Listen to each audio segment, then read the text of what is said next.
Bismillahirrahmanirrahim. Alhamdulillahirabbil alamin wassalatu wassalamu ala asyrafil anbiya wal mursalin wa ala alihi wa sahbihi ajma'in. Allahumma shalli ala Muhammad wa ala alihi wa sahbihi wa sallam. Assalamualaikum warahmatullahi wabarakatuh kepada seluruh mahasiswa baharu sesi Mac Julai 2021 kampus Segamat dan kampus Pasir Gudang. Kali ini saya akan menyampaikan taklimat berkenaan keselamatan dari Pejabat Polis Bantuan UiTM Cawangan Johor. Terlebih dahulu, saya memperkenalkan diri. Saya ASP PB Muhammad Faizal bin Bahrum, Pegawai Keselamatan Kanan di kampus UiTM Cawangan Johor, kampus Segamat, dan sahabat saya ASP PB Tuan Khairul Rakib bin Sahir, Pegawai Keselamatan di kampus Pasir Gudang. Untuk makluman mahasiswa, Pejabat Polis Bantuan di kampus Segamat berada di bangunan Sri Bendahara, iaitu berhadapan dengan Pejabat Am HEA dan juga berhadapan dengan U-Stop Center. Manakala di kampus Pasir Gudang, bangunan Pejabat Polis Bantuan adalah di hadapan pintu masuk utama kampus. Berikut adalah peranan dan tugas Pejabat Polis Bantuan, iaitu melaksanakan kawalan keselamatan yang sistematik dan berterusan, iaitu kawalan statik, kawalan rondaan, CCTV, menguatkuasakan undang-undang dan peraturan universiti, termasuklah penguatkuasaan kompaun terus yang mana telah digariskan di dalam Akta 174 serta Undang-Undang Jalan Raya di dalam kampus. Menyediakan perkhidmatan keselamatan secara cekap dan berkesan. Pengurusan bencana dan risiko universiti. Pejabat Polis Bantuan juga memberikan perkhidmatan kepada pelajar seperti berikut. Pertama, kawalan keselamatan dan keluar masuk kampus 24 jam sehari. Menerima laporan kehilangan dan jenayah 24 jam sehari. Pendaftaran pelekat kerendaan pelajar. Penguatkuasaan Akta 174 bagi kesalahan lalu lintas dan penguatkuasaan sasiah rupa diri pelajar. Kawalan lalu lintas serta risikan maklumat dan pengurusan risiko. Berikut adalah pelanggaran peraturan yang kerap dilakukan di kalangan mahasiswa, iaitu berada di luar kawasan kolej selepas jam 11 malam. Yang ni mahasiswa bolehlah merujuk kepada buku peraturan kolej ataupun di dalam Akta 174 bahagian 3 tata tertib asrama, berada di luar asrama pada waktu malam. Nombor 29, seseorang pelajar menetap di kolej kediaman tidak boleh berada di luar asrama selepas jam 11 malam kecuali dengan kebenaran yang diberi oleh atau bagi pihak warden. Kemudian pelanggaran peraturan yang kerap dilakukan juga adalah ketidakpatuhan etika pemakaian yang merujuk kepada sasiah rupa diri pelajar ketika berada di dalam kampus.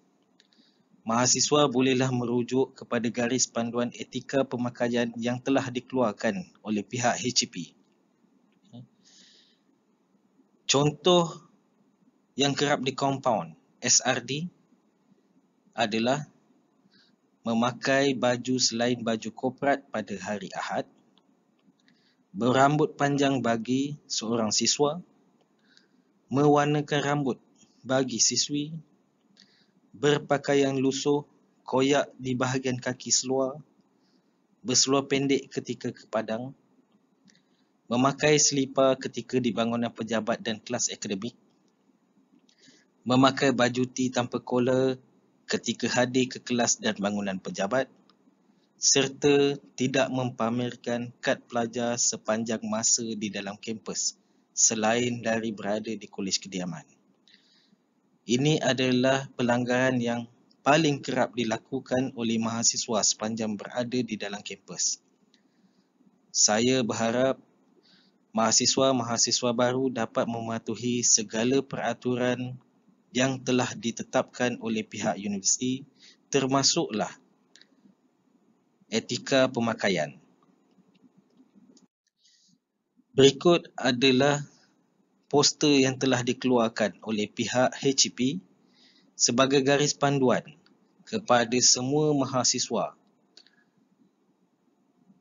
terhadap etika pemakaian.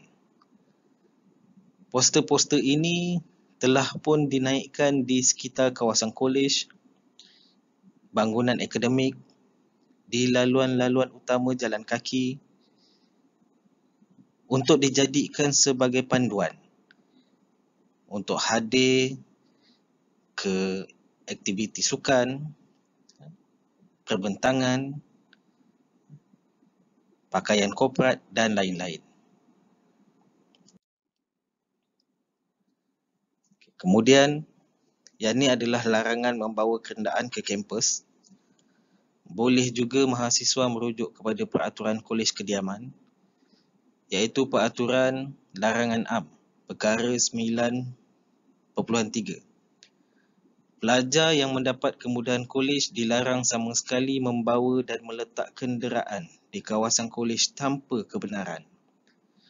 Ini melibatkan semua mahasiswa yang telah mendapat kemudahan kolej kediaman.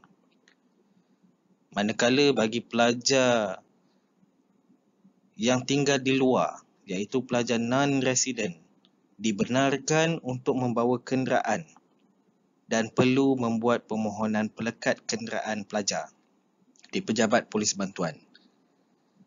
Bagi pelajar-pelajar di kolej kediaman yang melibatkan OKU, sakit yang telah disahkan oleh doktor,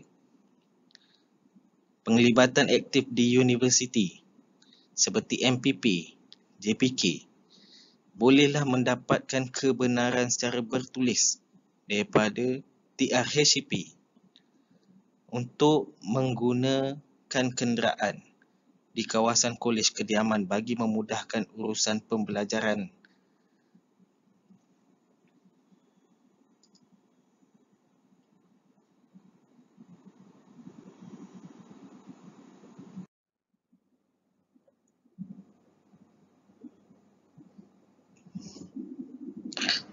Mahasiswa adalah diingatkan untuk sentiasa mematuhi SOP ketika pandemik COVID-19, sentiasa bertanggungjawab dalam mengamalkan segala SOP COVID-19 seperti mengisi deklarasi saring COVID-19, mengisi atau mengimbas MySejahtera ketika berada di mana-mana lokasi seperti di makmal, di perpustakaan, di kafeteria dan sebagainya. Memeriksa suhu sebelum memasuki mana-mana lokasi. Sentiasa memakai pelitup separuh muka. Elakkan 3S iaitu sesak, sempit dan sembang dekat. Kerap membasuh tangan. Menggunakan hand sanitizer. Dan yang paling perlu adalah menjaga diri masing-masing. Berikut adalah kawasan larangan di dalam kampus, iaitu kolej kediaman siswi. Keseluruhan ruang kolej kediaman siswi adalah dilarang keberadaannya oleh pelajar siswa. Ini adalah termasuk ruangan lobi di bawah kolej kediaman siswi. Saya mohon kerjasama daripada pelajar siswa tidak berada di lokasi-lokasi ini sepanjang masa. Kemudian, bangunan pentadbiran, makmal, fasiliti di dalam kampus. Pelajar diingatkan untuk tidak berada di lokasi-lokasi ini selepas jam 11 malam tanpa kebenaran dan berlega-lega di mana-mana tempat di dalam kampus selain dari berada di kolej kediaman masing-masing. Ini telah pun dimaklumkan di dalam buku peraturan kolej kediaman. Saya harap mahasiswa dapat membaca buku peraturan kolej supaya lebih faham dan lebih jelas berkenaan dengan peraturan-peraturan yang telah dikeluarkan oleh pihak universiti.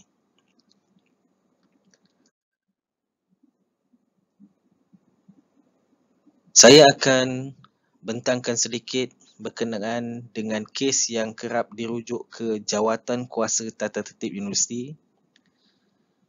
Ini adalah sebagai makluman kepada mahasiswa supaya tidak melakukan kesalahan seperti mengganggu pelajar lain, gangguan seksual, buli, ugut, penyalahgunaan dadah, merokok atau vaping, berhalwat, meniru di dalam peperiksaan atau ujian, mencuri, melakukan khianat, merosakkan harta benda universiti.